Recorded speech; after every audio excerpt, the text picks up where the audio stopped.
बिस्मिल्लाहिर्रहमानिर्रहीम। बसमा अरब उर्दू न्यूज़ में एक नई अपडेट के साथ आपकी खिदमत में हाजिर हूँ। छुट्टी गए हुए अफराद यानी खरूज ओहदा और जिनका इकामा एक्सपायर हो गया है, क्या वो वापस मुमलिकत आ सकेंगे? अगर आ सकेंगे तो कैसे? और छुट्टी गए अफराद सऊदी अरब कब वापस आएंगे? ये सब जानने के लिए अगर आप मेरे चैनल पे न्यू हैं तो मेरे चैनल को सब्सक्राइब कर दें और घंटी के बटन को प्रेस कर दें।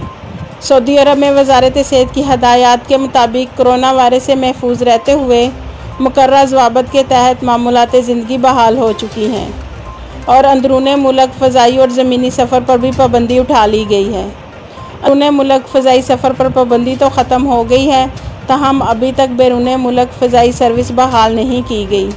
वजारत सेहत का कहना है कि मुतल्लिका वजारतों के साथ मामूलात ज़ेरे गौर हैं। हालात जब इस नहज पर आ जाएंगे तो बैरून मुल्क सफ़र पर भी पाबंदी ख़त्म कर दी जाएगी।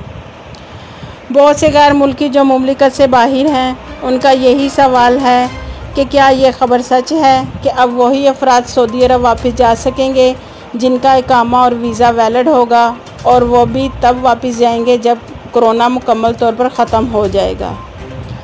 इसका जवाब कुछ इस तरह से दिया गया कि ईवान शाही की जानिब से जारी अहकामात में इन गैर मुल्कियों के इकामा और एग्ज़िट री एंट्री यानी खरूज ओहदा में 3 माह की तोसी कर दी गई है।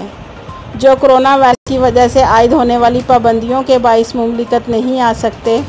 जारी होने वाले शाही अहकामात के बाद मुमलिकत से छुट्टी पर गए हुए तमाम गैर मुल्की कारकुन जिनके खरूज ओहदा यानी एग्ज़िट री एंट्री ज़ायद अल मियाद हो गए थे, इन्हें बगैर किसी फ़ीस के 3 माह की तोसी दे दी गई है, और जिनका इकामा एक्सपायर हो गया था वो भी इस शाही हुक्म से फ़ायदा उठा सकेंगे।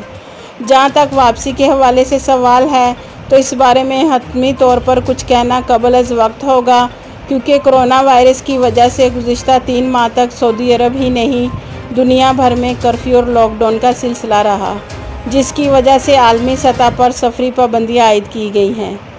हालात का जायज़ा लेने के बाद सऊदी हकाम की जानिब से इस बारे में जैसे ही कोई तफसीलात जारी होंगी तो आपको अपने ऑफिशियल चैनल से आगाह कर दिया जाएगा।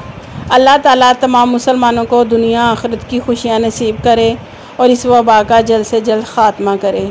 आमीन। आपके कीमती वक्त का शुक्रिया।